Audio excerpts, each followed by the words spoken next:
Realmente hace tiempo que no sentía esta sensación de tener, primero, un auditorio tan atento y prestigioso, y aparte, no solamente la calidad, sino la temática. Lo que me pone nervioso es la temática. Y por ahí espero que quede claro por qué, ¿no es cierto? Yo en realidad tengo mucho para hablar y poco para decir. O sea, espero que se entienda el significado de esto.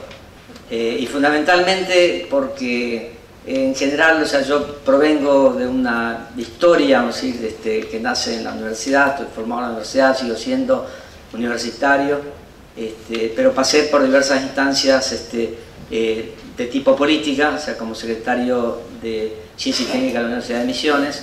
Me tocó una buena época, un buen rector que dejaba hacer las cosas. Después también fui integrante en el Consejo Regional del INTA por 7 años, en un muy buen momento. Muy buen momento digo porque teníamos que salir a atajar penales todos los días. En la época en que se quería desintegrar la acción de la investigación y las instituciones públicas en los 90, fueron años difíciles. Yo creo que ese contexto desde Misiones y desde Argentina ayuda a entender dónde estamos y hacia dónde queremos ir. Y por otro lado, o sea, bueno, actualmente soy presidente del CEDIT por casi, como digo siempre, por haber abierto la boca, y no se puede escapar más uno de estas actividades políticas desde el punto de vista del buen sentido de la ciencia y la tecnología, desde el 99 como presidente del Comité Ejecutivo de Desarrollo e Innovación Tecnológica. Y quiero hacer una confesión, por ahí, no mía, sino por allí, de lo que veo que ocurre por ahí a nivel, vamos a decir, político, y desde dos puntos de vista también, desde el punto de vista matemático. O sea, nosotros hablamos de integración. La integración es una palabra muy difícil, es la operación quizás más difícil desde el punto de vista matemático. Lo que estamos más acostumbrados y es más fácil es a la derivación. Es mucho más fácil derivar que integrar. Y como político también es fácil derivar y no integrar. Entonces, yo creo que tomando eso como esquema de trabajo, ¿qué es más fácil, qué es más difícil? Integrar es mucho más difícil. Entonces, ¿qué debemos hacer para integrar? O sea, yo tomo por ahí, me gusta haber escuchado de la Universidad de Itapúa, porque tenemos antecedentes desde el CEDITEC también de integrar, tratar de integrarnos.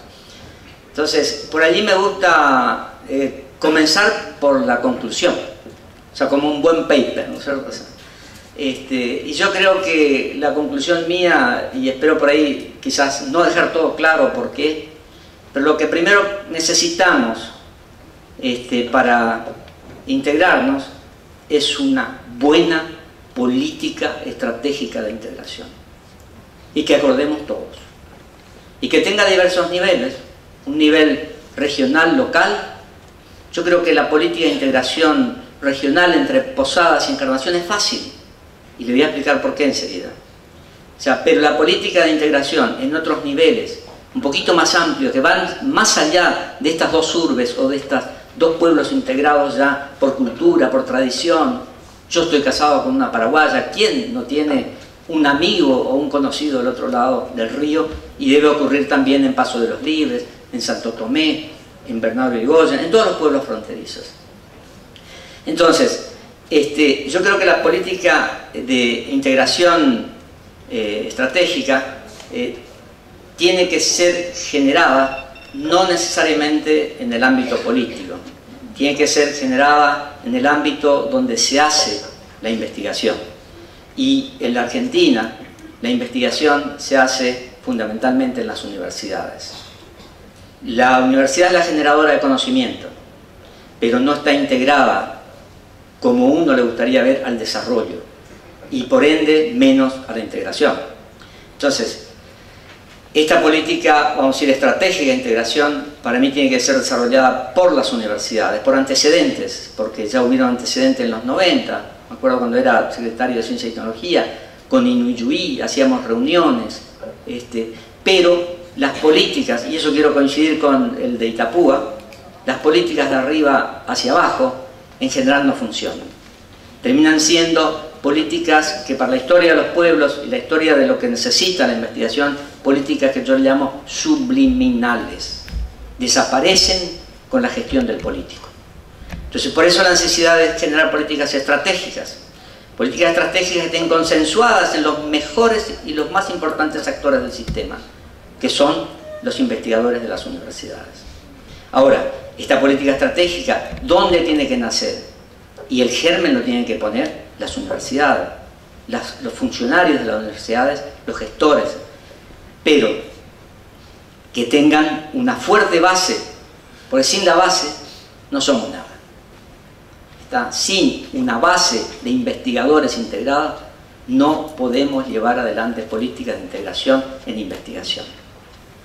O sea, sin una base, decir, bueno, mañana vos te vas y cruzás el río y hablás con fulano de tal a ver qué se puede hacer en tal cosa, no sirve. Así solamente. ¿Por qué? Porque las políticas de arriba hacia abajo tienen que ser consecuencias de las políticas generadas abajo. Los de arriba tenemos que poner los mecanismos y los mecanismos de fomento y los instrumentos de fomento que potencien esa integración abajo. Pero las políticas tienen que generarse abajo. O sea, tienen que ser generadas desde los investigadores hacia arriba y no desde arriba hacia abajo. Entonces es bueno un diagnóstico. ¿Y cómo potenciamos ese diagnóstico?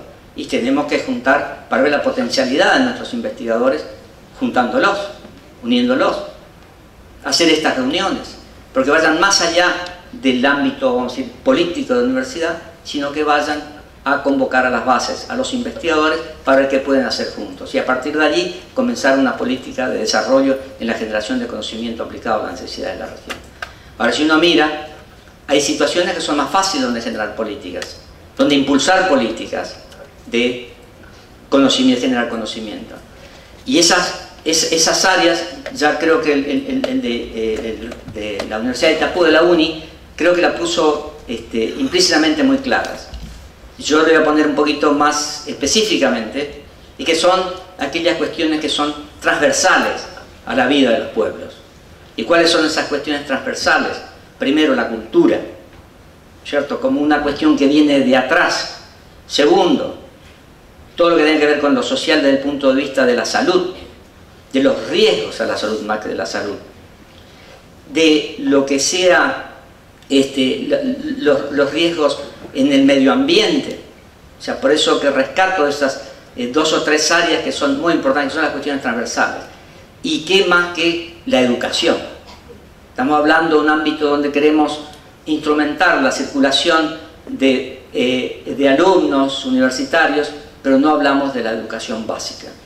La educación básica obligatoria es todo un desafío de abordaje, porque cuando vienen las políticas centralistas hacia los pueblos, hacia las regiones, son políticas enlatadas. Son políticas enlatadas que no contemplan la idiosincrasia, la cultura de la región. Y todas estas políticas en salud, en educación, en medio ambiente, tienen que estar ayornadas y ajustadas a la idiosincrasia de los pueblos, si no, no funcionan. Entonces, fíjense cómo uno puede propender hacia eso, cómo puede uno propender a que se genere y se ponga un entusiasmo en los investigadores en esas políticas. Y yo creo que el mecanismo, por eso estoy tratando de dar más bien opiniones de las acciones que deben realizarse. Esa, una de las acciones quizás más concretas, aparte de decir, bueno, júntense ustedes para ver qué pueden hacer, es promover la investigación directamente en la gente que está queriendo hacer investigación. Y esos lugares son los posgrados. Los posgrados donde terminamos con esta historia, discúlpeme el de coneado, ¿no es cierto?, donde a mí no me importa si el posgrado que se da del otro lado del charco me van a acreditar o me van a dar puntos o no, sino que hay que promover que crucemos los charcos, que vayamos a la otra universidad a aprender, a estudiar, porque el mayor vínculo científico y tecnológico entre la gente se da a través de la formación y con su lugar de origen. Todos sabemos, y particularmente aquellos que vivimos afuera, o decir, en su momento, y que nos formamos afuera, que siempre tratamos de mantener el vínculo, ya sea humano o científico. O sea, yo voy a hacer y tratar de seguir haciendo lo que aprendí a hacer o investigar en tal lugar. Porque aprendí eso y me gusta. Entonces hay que potenciar eso. Entonces los posgrados son los mecanismos genuinos que fortalecerán la integración entre los pueblos a nivel de generación de conocimiento. Esto es generación de conocimiento, ¿sabes? Pero ¿y qué hacer con el conocimiento? Esa es la parte más difícil. ¿Qué hacemos con el conocimiento? Publicamos papers, ponemos la tesis en una encuadernada con un hermoso lomo, autografiado por el rector o autografiado por quien vino desde Harvard a evaluar nuestra tesis. Y sí, es lindo, satisface nuestro ego, pero ¿qué hacemos con ese conocimiento? Y yo creo que ahí está el mayor desafío.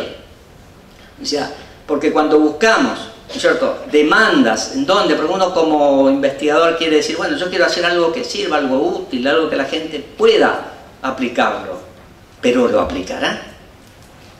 ¿Cómo hacemos para que se aplique ese conocimiento al desarrollo? Y ese es el desafío todavía mucho más grande que integrarse entre las universidades. Es el desafío más grande porque, por experiencia, inclusive localmente, es difícil.